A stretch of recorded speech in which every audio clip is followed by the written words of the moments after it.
comes a moment in life, quiet, unannounced, and unnerving, when something inside begins to shift. It's not loud, it's not even clear, but it's undeniable. You wake up one morning and nothing feels wrong exactly, yet everything feels false. The coffee tastes the same. The commute is unchanged. Your friends still laugh at the same jokes, but beneath it all, there's a static hum, a strange echo in the silence. You look in the mirror and wonder when exactly the reflection started to look like a stranger. What you're feeling isn't depression. It's not burnout or boredom or even existential angst. It's something deeper, something more ancient, a kind of metaphysical nausea. You can't explain it, but you feel like a ghost in your own life, as if you're sleepwalking through a dream you didn't choose. This is the beginning of a soul shift. Carl Jung once said, "There is no coming to consciousness without pain, and this pain, the ache of alienation from the life you've built, isn't just emotional, it's symbolic. It's the psyche trying to speak in the only language it has left, discomfort." In his Red Book, Jung documented his descent into his unconscious mind. He spoke to figures in dreams, confronted archetypes, and wandered inner landscapes so surreal they would break most minds. But he wasn't going mad. He was waking up. That journey, what Jung called individuation, the process of becoming who you truly are, doesn't begin with clarity. It begins with confusion, with a rupture, with the gut level, knowing that the mask you've worn for years has begun to crack. The roles you've played no longer fit. The script feels rehearsed. The stage, fake, and no one else seems to notice. They keep applauding your performance. But you've stopped acting. You've started remembering. There's no blueprint for this shift. No guidebook, no map. Just an inner compass and the vague feeling that your soul is dragging you somewhere unfamiliar, against your will, yet toward your truth. Some call it a midlife crisis. Some call it awakening. Jung would call it the call of the self. And once that call begins, you cannot unhear it. The only question is, will you answer? Because what lies ahead isn't comfort. It isn't certainty. It's transformation. And all transformation begins with letting go of who you thought you were. This is not the end. This is the threshold. And once you step through, there is no returning to the old world. Welcome to the shift. Carl Jung did not invent the soul, but he may have been the first modern thinker to take it seriously, not as a religious idea, not as a poetic metaphor, but as a psychological reality. To understand the soul shift, we must first understand the man who walked into his own madness and came back with a map. In 1913, Carl Jung, once Freud's golden successor, broke away from psychoanalysis and descended into what he later called his confrontation with the unconscious. He wasn't sleeping. He was hallucinating. He feared he was going insane, but something told him not to resist. So he recorded everything, every dream, every symbol, every voice that whispered from within. This would become the Red Book, a mystical, artistic, psychological document that he kept hidden for decades. To many, it was a diary of delusion. To Jung, it was the moment he stopped being a doctor and became a philosopher of the soul. Jung, came to believe that the unconscious wasn't just a garbage bin of repressed thoughts. It was a realm, a living force that held the blueprint for who we were meant to become. He called that process individuation, the unfolding of the true self, buried beneath layers of social conditioning, trauma, ego, and fear. Freud had taught that the unconscious was a prison of sexual urges and primitive drives. Jung saw something more. Where Freud saw a dungeon, Jung saw a temple. The soul wasn't pathological. It was purposeful. A soul shift, then, is the felt experience of that inner blueprint trying to emerge. It's not neat. It's not gentle, and it certainly isn't convenient. But it is necessary, because if you ignore the call, if you keep living someone else's life, if you betray the self for too long, the unconscious will rebel. It might show up as anxiety, depression, addiction, isolation. It might appear as inexplicable dreams, obsessions, synchronicities, or sudden emotional breakdowns. But these are not signs of failure. They are signals.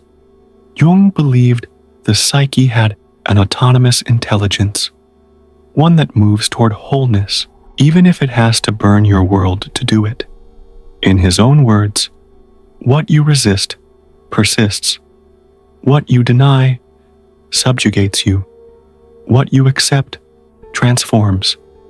And so, the soul shift begins when the unconscious refuses to stay quiet.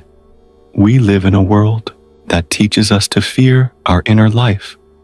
We're told to medicate discomfort, distract from doubt, and drown mystery in noise. But what if your discomfort is sacred? What if your confusion is communication? What if your breakdown is the first step of a breakthrough? Jung's model invites us to flip the narrative. The soul shift is not a flaw. It is the intelligence of the psyche, demanding evolution, and it doesn't care about your career goals, your social status, or your follower count. The soul shift is not interested in ego games. It is here for your truth. But the path to that truth is not linear. There is no checklist, no external validation. It is an inward spiral, a peeling away of illusion after illusion until only the essential remains. This is why most people resist it, because a soul shift isn't glamorous. It often starts with losing things: friends, identity, belief systems, certainty. It strips you down until you're raw, until you're honest, until you're real. But underneath the chaos is the quiet voice of the self, urging you forward. Jung warned that the modern world had cut man off from his soul. He saw a civilization obsessed with progress, but sick with meaninglessness. In a world of data and dopamine, the inner world has become taboo, but the soul does not die. It waits, and when the time is right, it whispers, not with logic, but with longing, not with facts, but with symbols, not with answers, but with questions you can't ignore. The soul shift is that moment when the question finally becomes louder than the answer you've been pretending to believe. It is not an event, it is a transition, a psychological mutation that rearranges everything from the inside out. And once it begins, there is no way back to the life you had before. Jung once said, "The privilege of a lifetime is to become who you truly are. But becoming who you are will require losing who you were told to be." This is the essence of the soul shift, a painful liberation, a necessary destruction, a sacred undoing. And if you're feeling it, you're not broken. You're being called. There's a kind of grief no one talks about, a quiet mourning that slips into your days like a fog you can't shake. It doesn't follow death. It follows absence, not the absence of others, the absence of yourself. You move through your life, go to work, talk to friends, scroll through feeds, and everything seems normal. But inside, there's a weight, a heaviness with no obvious source. You're not grieving a person. You're grieving a possibility. The person you could have been, the life you never lived. Carl Jung called this the shadow, the buried side of the psyche. Not just the darkness we repress, but also the light we reject. Our talents, our desires, our rage, our creativity, everything the world told us was too much, too weird, or not good enough.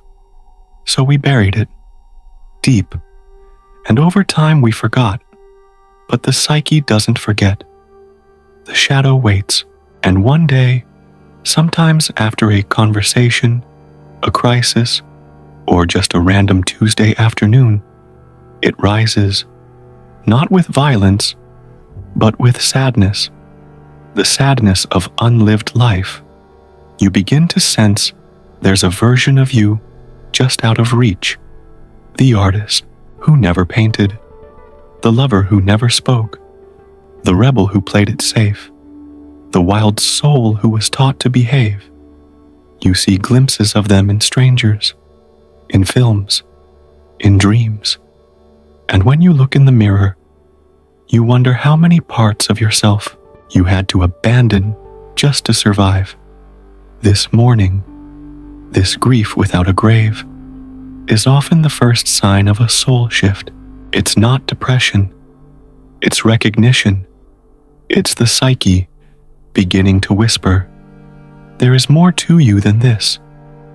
But to meet that more, something has to die. Not literally, symbolically, the identity you clung to, the masks you wore, the expectations you inherited but never questioned. These become the ghosts that haunt you, not because they're evil, but because they are empty, and the soul can't live in what's hollow. So you start to feel this strange internal funeral. You're mourning not what was lost, but what was never allowed to be born. This is not a weakness, it's a sign of awakening. Jung believed that healing isn't just about integrating trauma, it's about reclaiming potential. The shadow isn't the enemy, it's the unloved self. And when it returns, it doesn't come to punish, it comes to be remembered. But remembering is painful, because it forces you to confront choices you didn't know you made. It asks you to revisit moments when you betrayed your instincts for approval, security, or comfort. And it dares you to imagine what would happen if you stopped apologizing for your depth. This is where transformation begins, not in grand epiphanies, but in quiet sorrow, in the aching realization that you've been living a fraction of your truth. And once you feel that sorrow, you can't go back to pretending. The soul shift doesn't start with inspiration. It starts with loss. The loss of illusions. The loss of certainty. The loss of who you thought you had to be. And beneath that loss is a deeper presence. A voice that says, you are not broken. You are becoming. So if you find yourself mourning something you can't name, something invisible, yet unbearably real, you're not lost. You're just finally listening to the silence between heartbeats, to to the dreams you've silenced, to the life you were meant to live. And that grief, that's your soul waking up. There comes a moment, quiet, almost imperceptible, when the things that once lit a fire in you suddenly go cold. Money, status, validation, the chase, all the things you once swore you needed to feel whole, start to feel like noise. At first you think you're just burned out, maybe tired, maybe growing up. But something deeper is happening. The thrill is gone, not because you've failed, but because the hunger was never yours to begin with. This is the second sign of a soul shift. Your old desires begin to feel foreign, like waking from a dream and realizing you were living someone else's fantasy. Carl Jung warned us about this. He called it the persona, the mask we wear to survive society. It's the version of ourselves we project to be accepted, admired, respected. But it's not who we are. It's who we've been conditioned to be. The student, the achiever, the charmer, the rebel, the hustler. We spend years perfecting that mask. We attach our goals to it, our identity, our future, and the world rewards us for playing the role well. But there comes a point when the mask starts to crack, not because you've outgrown the world, but because your soul has outgrown the mask. The desires that once drove you, climbing ladders, collecting titles, proving people wrong, start to feel strangely hollow. Even when you achieve them, the celebration rings empty. The applause doesn't land. The reward feels disconnected. This is not a failure of ambition. It's a recalibration of purpose. Jung believed that true transformation begins when the persona dissolves, when you can no longer confuse who you are with what you do.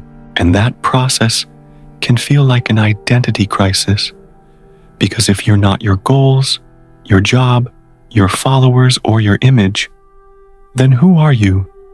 That question isn't easy. That silence isn't comfortable. But that tension is sacred, because it means you're beginning to separate ego desires from soul desires. Ego desires are driven by fear, comparison, and scarcity. They scream, "Be more," or "You're nothing." Soul desires are born from stillness. They whisper, "Be true," or "You'll never feel whole." When you're caught in the soul shift, things you once chased no longer hold the same power. And this isn't laziness or cynicism. It's clarity. You begin to realize you were programmed to want certain things, to believe success had a single definition, to think happiness was a checklist. But none of it came from within you. It came from the persona. And when the persona fades, the illusion goes with it. Suddenly, you crave something deeper, not performance, but presence, not attention, but authenticity, not more, but meaning. The danger here is panic, the temptation to grab the next shiny thing, to avoid the void. But if you can sit in that space, between who you were and who you're becoming, you'll find something rare. You'll begin to want what actually matters. You'll begin to want truth. And the moment that shift begins, your old world will feel like a costume you can't wear anymore. Not because it's wrong, but because it's no longer you. There comes a moment when the world starts to glitch, not literally, but perceptually. You begin to notice that things don't quite add up. News stories feel curated. Popular trends feel manufactured. Conversations feel scripted. And the more you notice, the more the illusion unravels. This is the third sign of a soul shift. You begin to see through cultural illusions. You start to question the stories you were raised to believe. Stories about success, identity, morality, even reality itself. You no longer take things at face value, and this shift can be disorienting because what once felt solid begins to feel like smoke. Carl Jung warned that modern man is in danger of losing all contact with his unconscious, not because he's unintelligent, but because he's over-socialized, trapped in collective myths, hypnotized by progress, profit, and performance. The individual drowns in the collective. The inner world is traded for the spectacle of the outer. What's left is a world full of stimulation, but void of meaning. To see through this is not a sign of paranoia. It's a sign of awakening. You begin to sense that the institutions shaping your mind, media, advertising, education, even religion, don't always serve truth. They serve stability, control, profit, and to maintain that, they offer illusions. The illusion that buying more makes you happier, that obedience is morality, that popularity equals value, that history is neutral, that freedom exists within rules you didn't choose. This is where soul and system collide. It's like Plato's allegory of the cave.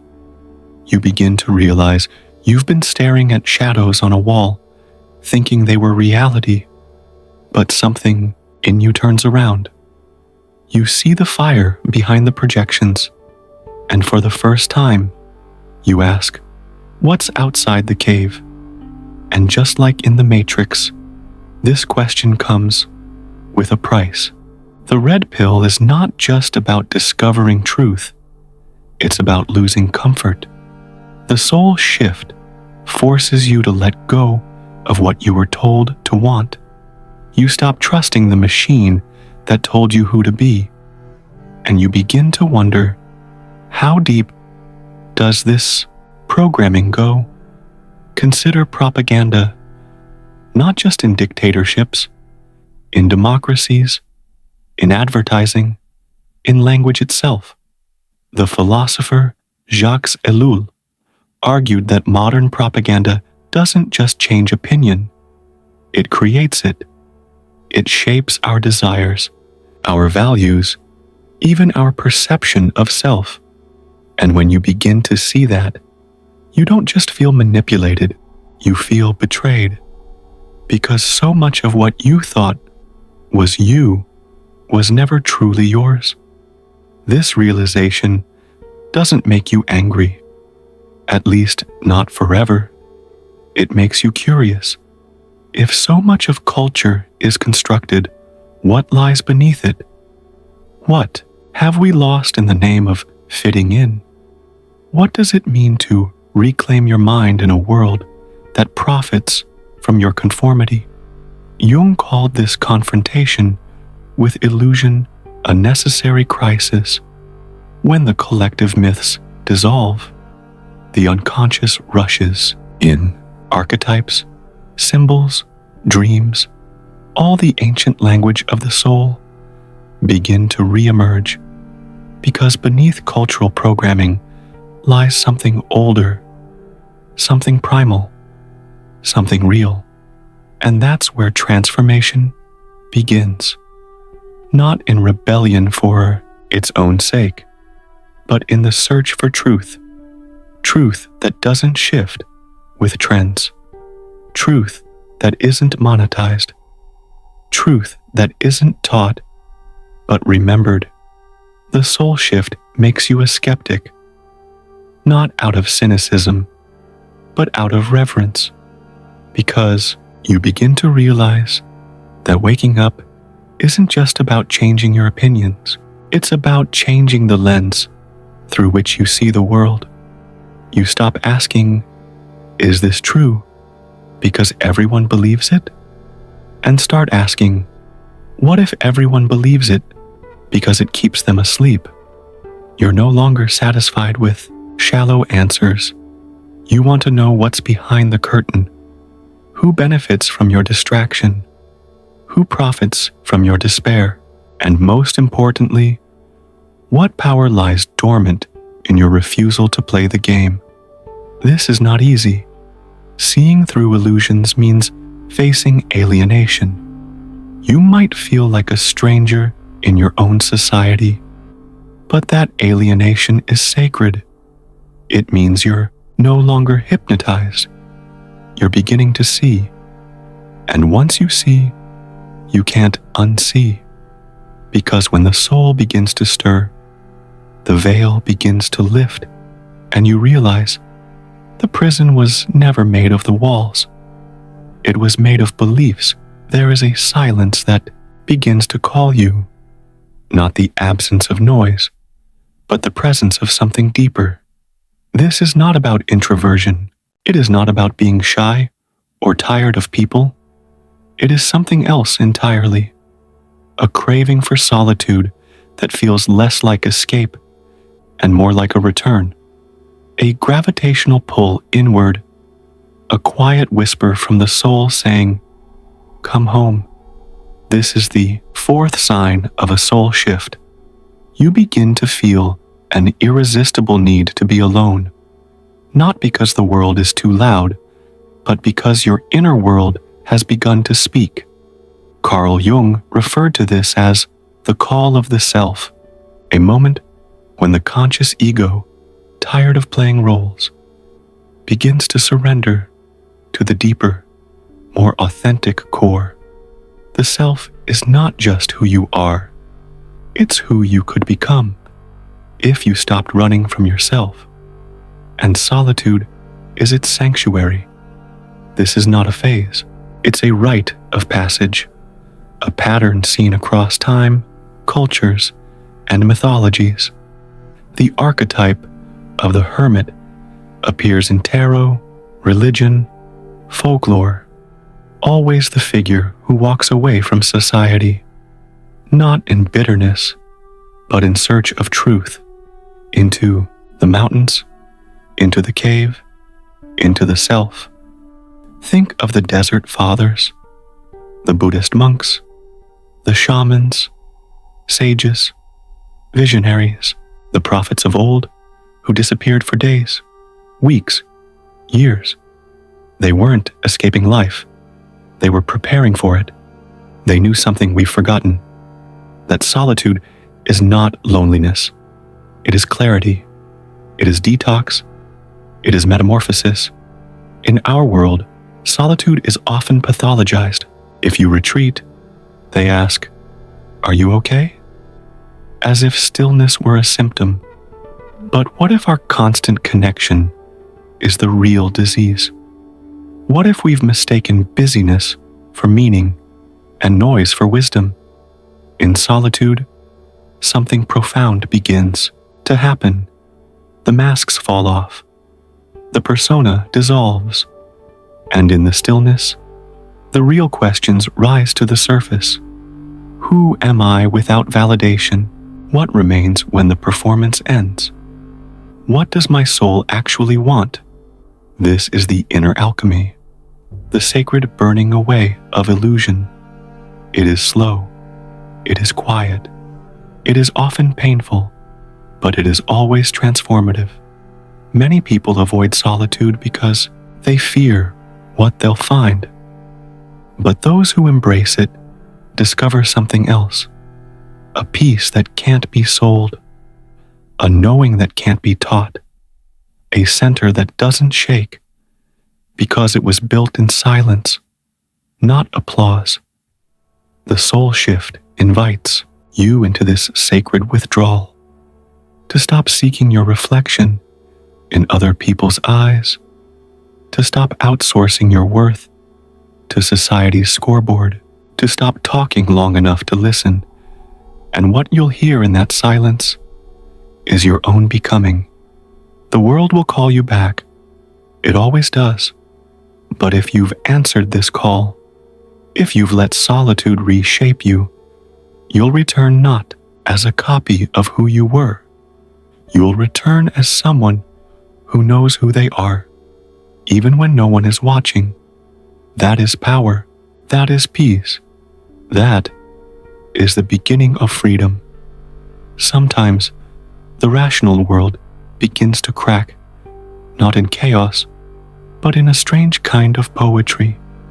Coincidences multiply, numbers repeat, song plays at just the right moment, a dream leaves behind a residue of truth you can't explain, and suddenly it feels like reality itself is whispering. This is the fifth sign of a soul shift. The symbolic dimension of life begins to speak louder. Carl Jung called it synchronicity, a meaningful coincidence of two or more events where something other than probability seems to be at work. Unlike cause and effect, synchronicity operates through meaning. It's as if the outer world and your inner world start mirroring each other. To the surface mind, these events feel random, but to the awakened psyche, they feel like messages, warnings, invitations, a secret dialogue between the conscious and the unconscious. Jung once had a patient, an educated woman, deeply rational, who was stuck. No progress, resistant to therapy. One night, she had a dream of a golden scarab. The next day, while recounting it to Jung, a tapping sound came at the window.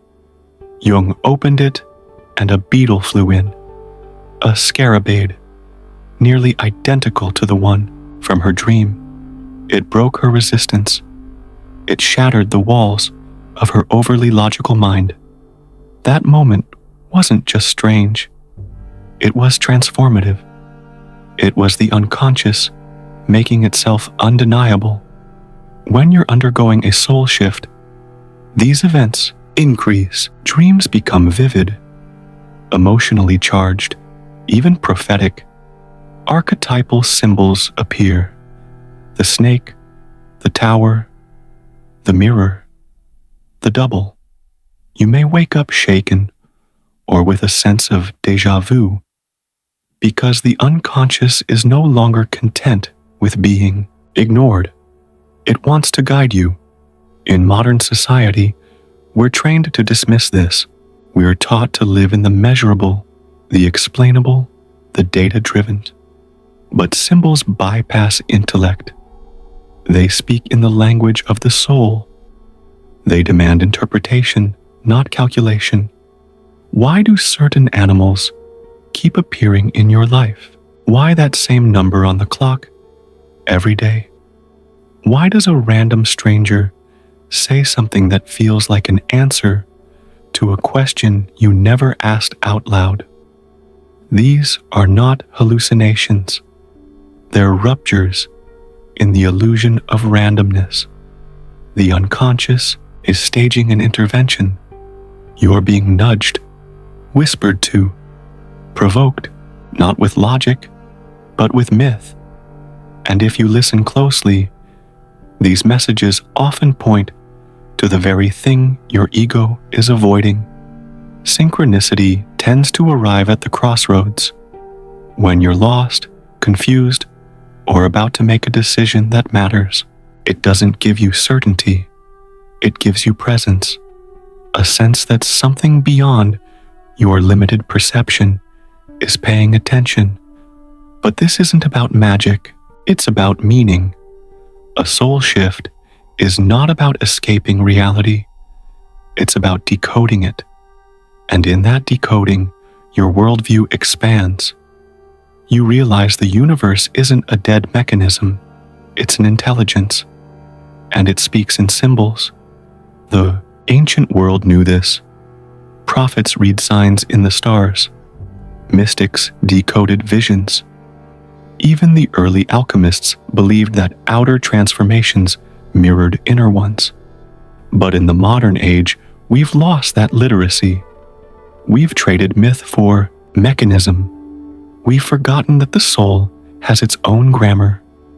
During a soul shift, that grammar returns, and as the symbols grow louder, you realize you're not alone in your evolution.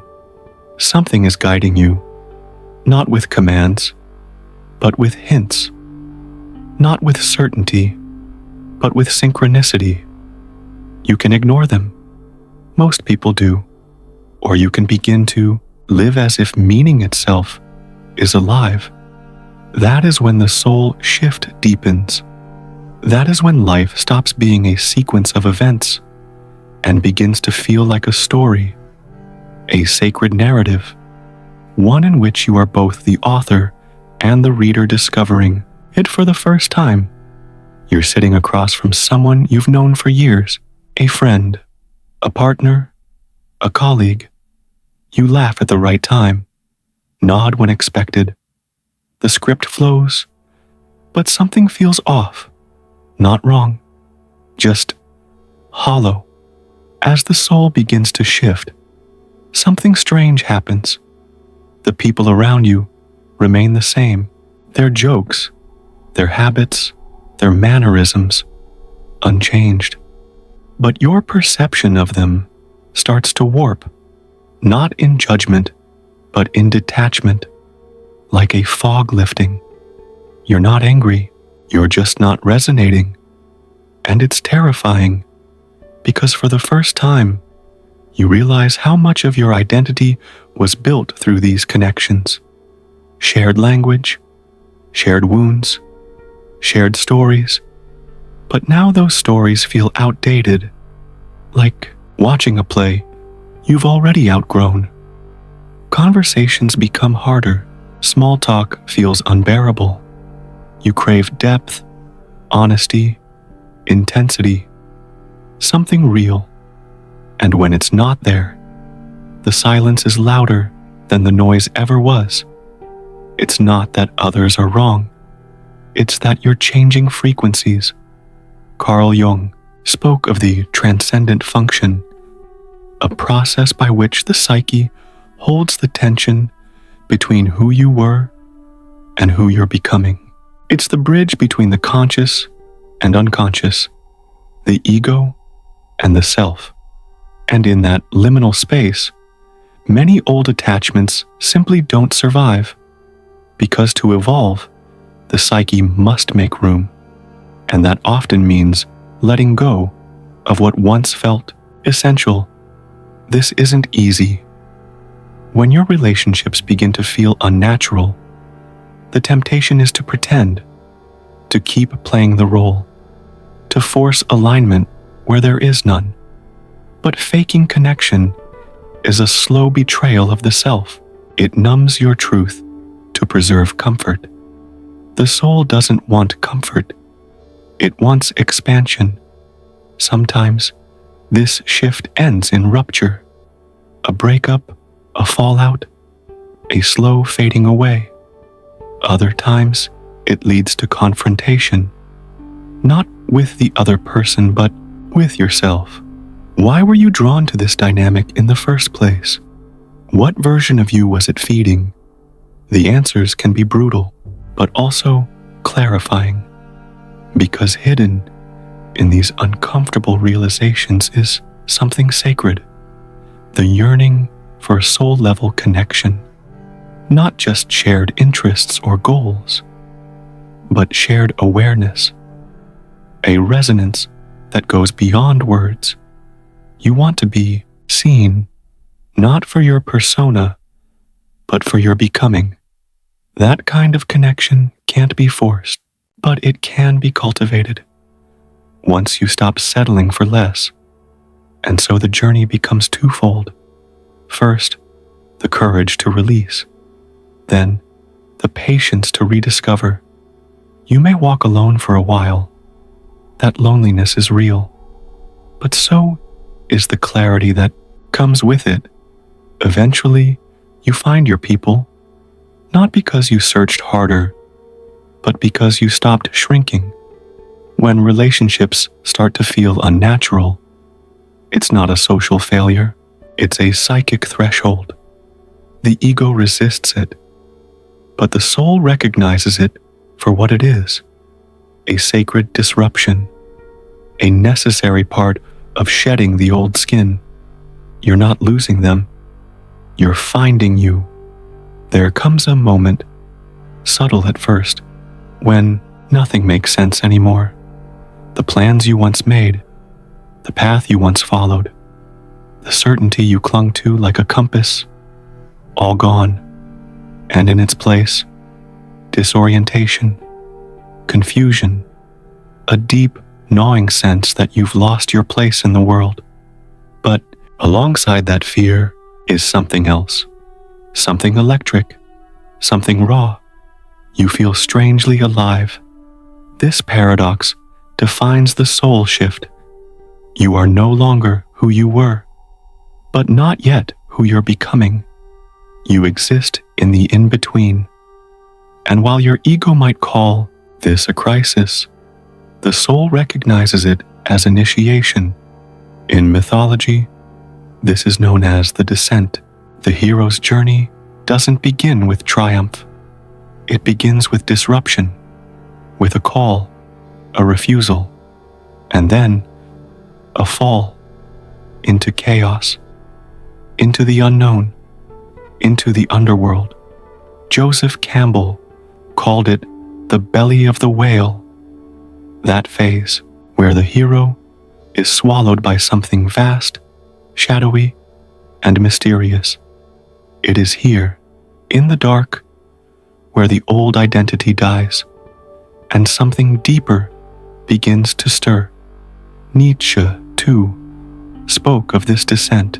He wrote, "One must still have chaos in oneself to give birth to a dancing star." It's not a metaphor. It's a map.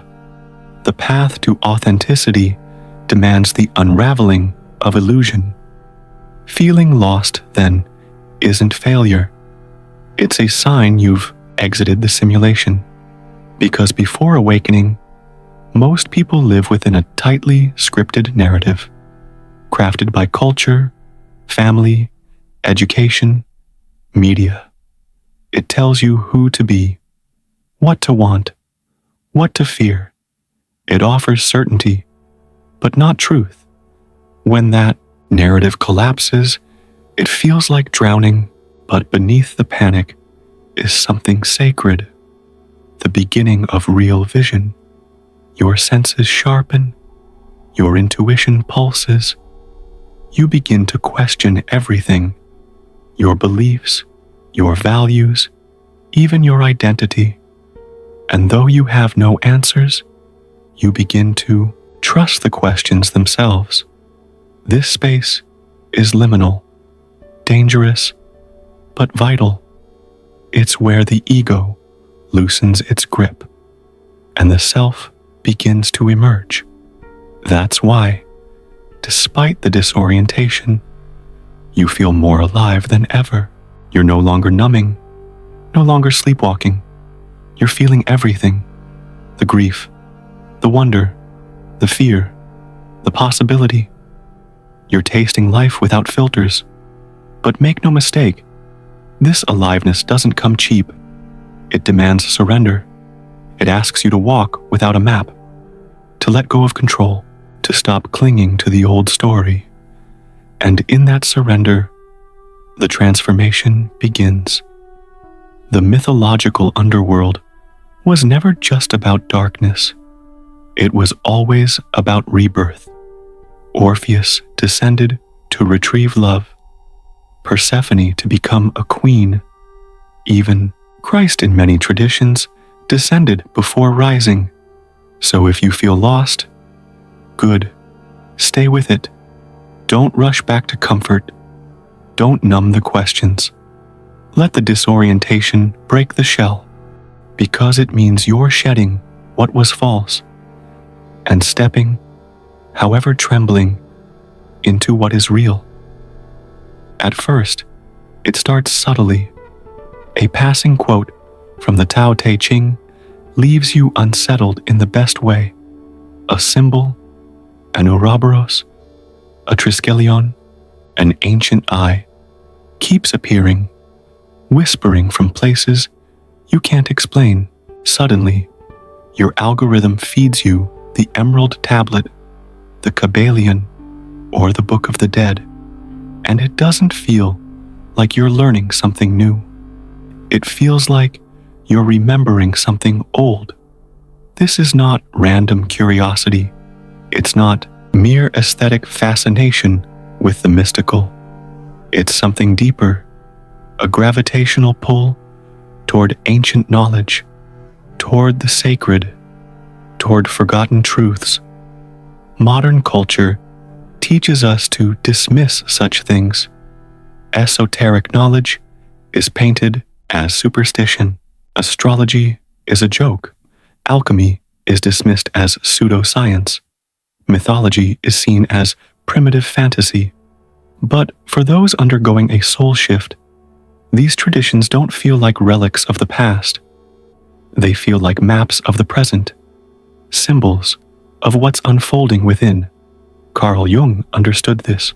He believed that within each of us lies a collective unconscious, an inherited structure of archetypes, mythic patterns, and primordial images. And when the soul awakens, these ancient codes start to rise. You dream of serpents. You hear the call of the wise old man.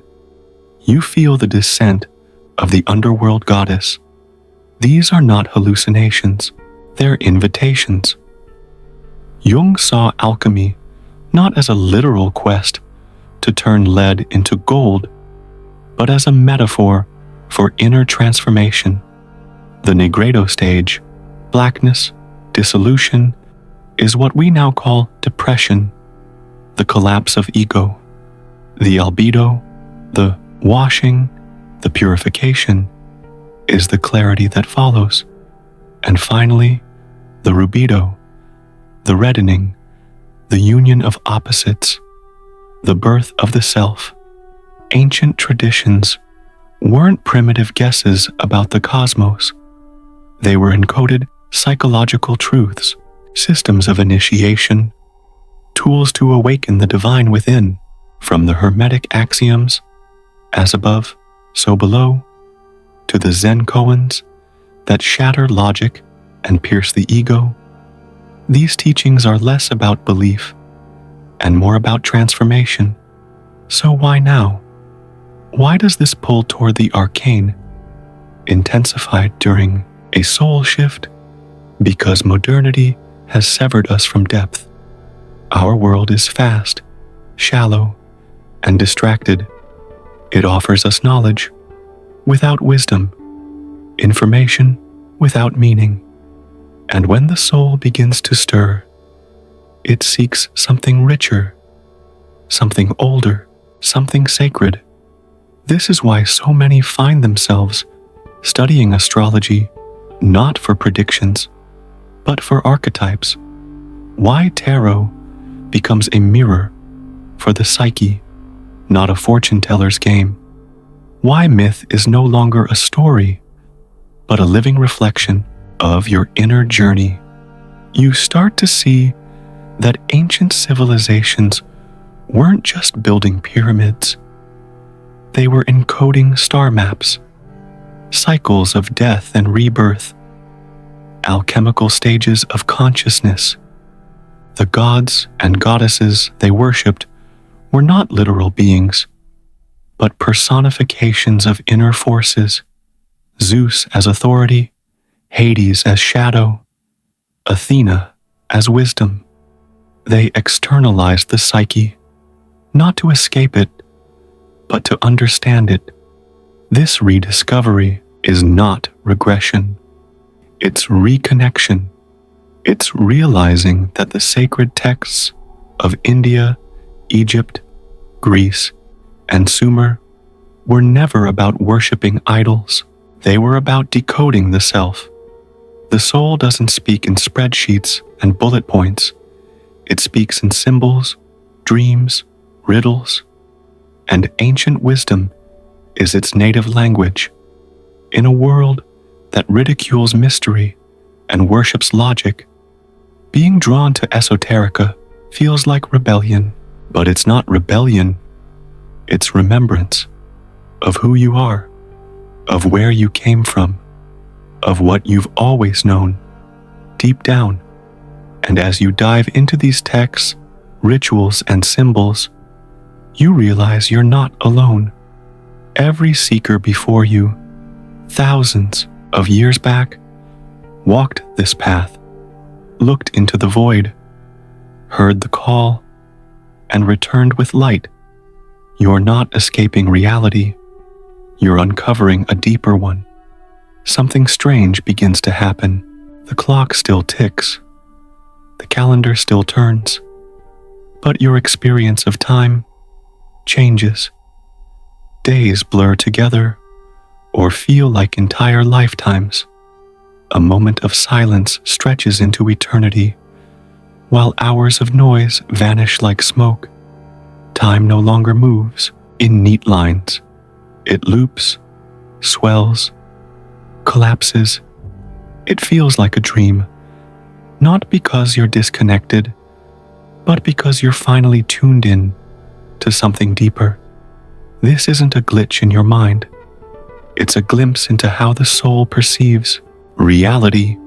The modern world teaches us that time is linear, that it moves forward like a conveyor belt, second by second, day by day.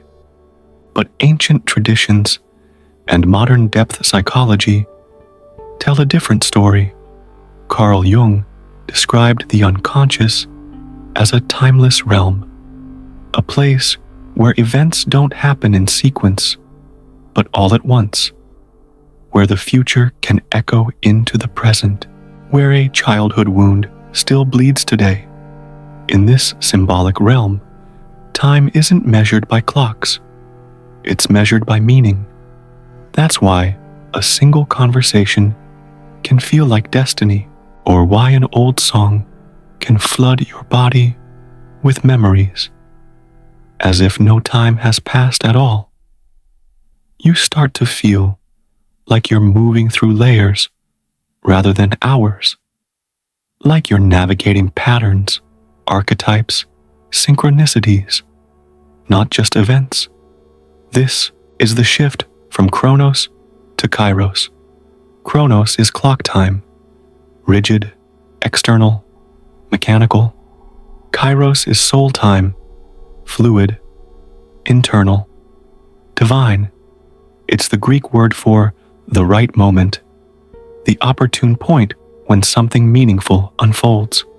In Kairos, a second can change your life. When time begins to feel dreamlike, it's a sign that you're entering the mythic dimension. You're no longer just a character in your story. You're stepping into the role of the observer, the alchemist, the witness. This isn't dissociation. It's reintegration. You're remembering that you're not separate from the river of time. You are part of its current. And in this space, everything slows down, not because life is simple, but because awareness has deepened. Time hasn't changed. You have. There comes a moment that feels like standing on a narrow bridge at midnight. Behind you, the person you were, the roles you played, the beliefs you inherited without question.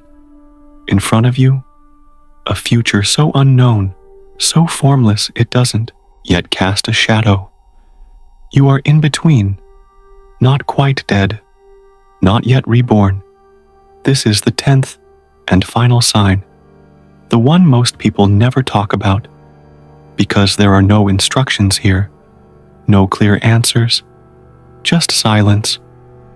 Jung called this the liminal space, a psychological purgatory. You've exited the false self, but haven't fully integrated the true one. The ego is no longer in control, but the soul hasn't taken over yet. You're raw, naked, shivering between identities. It's the moment after the breakdown, before the breakthrough, the silence after the scream. before the song. This space is terrifying and sacred because in the modern world, we are taught to define ourselves constantly through jobs, relationships, labels, productivity. But what happens when all those definitions crumble? When you no longer recognize the person in the mirror, but also can't articulate who you're becoming? What happens is truth. For the first time, you are not performing. You are not polishing a mask for others to admire. You're not clinging to an image you've outgrown. You are becoming. The ancients encoded this stage in myth. It is Jonah in the belly of the whale. It is Christ in the tomb. It is Inanna descending into the underworld, stripped of every earthly ornament. It is the cocoon, and the cocoon is not pretty. It's not inspirational. It's not a glow-up montage. It's a dissolution. The caterpillar doesn't grow wings. It dissolves into a genetic soup before reforming as a butterfly. This is what your soul is doing now. You may feel numb or hypersensitive. You may lose interest in everything you once craved. Status, validation, stimulation. You may cry without knowing why. Laugh in moments that should be serious. You may isolate, not because you're broken, but because something ancient within you demands silence. This is where modern psychology and ancient mysticism converge. Campbell called it the abyss, the stage in the hero's journey, where the old self dies, not metaphorically, truly dies. Only through this death can the boon be brought back, the treasure of the soul. This in-between is where real transformation happens. Not in the achievement, not in the applause, but here, in this strange, quiet place where nothing makes sense, yet everything feels strangely meaningful. And here's the haunting truth. You can't rush this. You can't hack it. No shortcut, no mantra. No 5-step guide will save you. You must sit in it. Feel every crack in your identity. Let yourself be undone, because the soul is not efficient. It doesn't work on deadlines. It moves like a tide, slow, rhythmic, inevitable. Jung wrote, "In all chaos, there is a cosmos. In all disorder, a secret order. You may not see that order yet, but it's there. You may feel lost, but in a deeper sense, you've never been more aligned. Because to be in this in-between is to be closer to your essence than you've ever dared. There is nothing to fix, only something to witness. Eventually, the fog will lift. The pieces will realign, not in the shape they were, but in a truer configuration. The future you will rise, not as a product of culture or conformity, but as a soul that has earned its own name. And when that happens, it will not feel like a new version of you. It will feel like remembering who you were before the world told you who to be. Until then, honor the cocoon. Because to lose yourself is not a tragedy, it's a rite of passage. You are no longer who you were, but you are not yet who you will be. And that means you are exactly where you need to be. There's a moment after everything falls apart, when the dust begins to settle and you realize something sacred. This was never the end. It was the beginning. The soul shift is not a crisis. It is a calling, not a breakdown, but a breakthrough. Not death, but an initiation. In a world obsessed with certainty and control, this process feels terrifying because it asks you to surrender. It asks you to let go of who you thought you had to be and step into the unknown of who you truly are. But here's the paradox. The more you let go, the more you become. Carl Jung understood this better than anyone.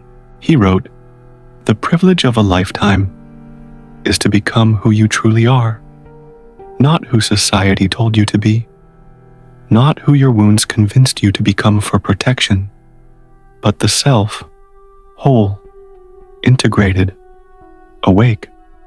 The shift is the first whisper of that awakening. It's the moment the illusion begins to dissolve.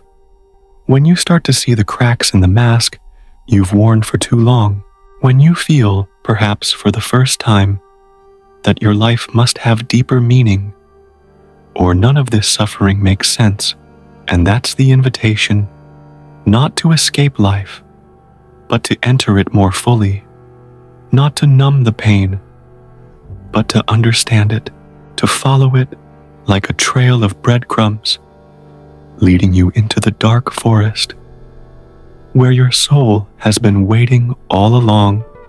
You weren't meant to stay asleep. You were meant to remember the signs, the synchronicities, the strange shifts in perception. They are not random. They are symbols, invitations, portals back to yourself.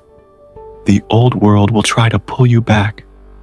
It will offer comfort, familiarity, distractions dressed as dreams. But once you've glimpsed the truth, you can never unsee it. There is a deeper you, buried beneath conditioning, fear, and performance. The soul is not something you need to become. It is something you already are. The only question is, will you answer the call? Will you stop running from your own becoming? Because the shift does not complete you. It doesn't fix you. It initiates you. It opens the door. But you must walk through. You must choose to honor the inner signals, to trust the unknown, to follow the symbols, to become the self. Not someday, not when it's convenient, but now, because you're not here to play a role. You are here to become real. The shift is not the end. It's the beginning of everything that actually matters.